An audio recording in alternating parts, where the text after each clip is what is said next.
Hey, good evening. It's Wednesday evening, October 13th. Thanks so much for being here tonight. I want to pick up on what we talked about this morning, this idea of finding comfort in death. It's a challenging issue that God has given us. And His Word gives us hope that we can find comfort in death. But how does that work?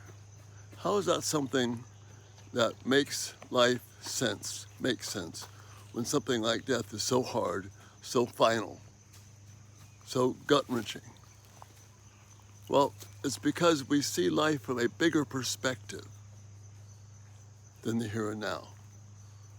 When Paul is encouraging the Thessalonians, and I have no doubt that the words from Psalm 139 are playing in his mind, Paul says this: brothers, we do not want you to be ignorant about those who sleep, that is, those who have died, or to grieve like the rest of men who have no hope.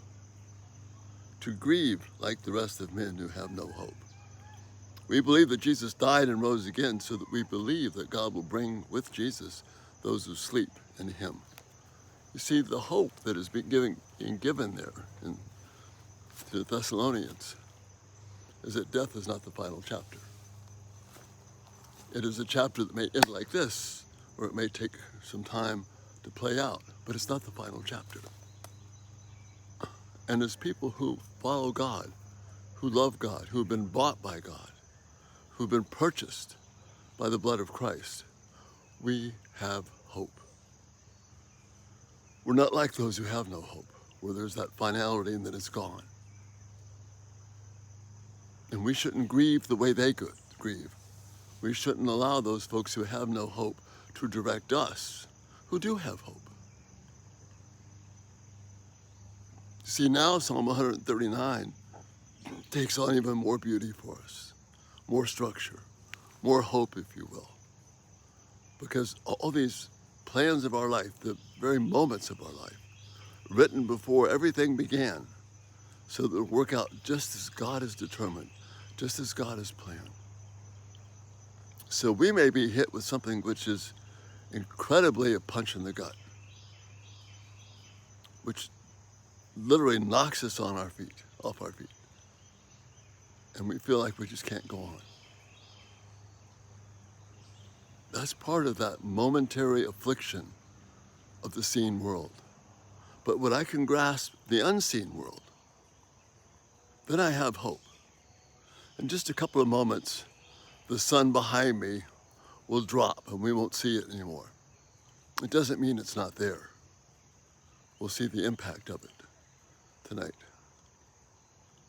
We have hope. We just have to look for it. If tonight you're able to see the connection between Jupiter and Saturn and the moon, the light that you see is not the light of those planets. It's the light of that sun that's dropping down behind me.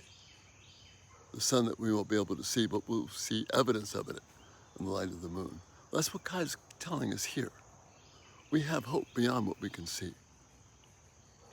Don't let death write the script for you. See, that's what the enemy wants.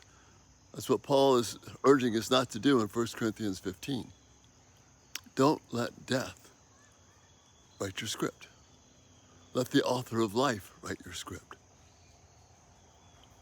So even something happened that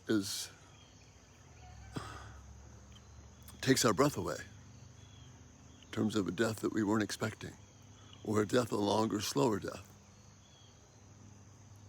God is not absent from that. He's at work. He has a purpose. He has hope for us when it looks like there is no hope. See, this anchors us. This lets us go forward. Yes, the pain now can be overwhelming, but the final story has not been written. And that's where our hope is, the hope of Christ. Tonight, trust God for these things. Honor him. Walk before him. And know his peace and his hope. And that's the thought for this night. Thanks so much for being here. Check us out, everydaytalk247.com. Turn on post notifications. these videos will come right to you. Again, you have a great evening. Bye-bye.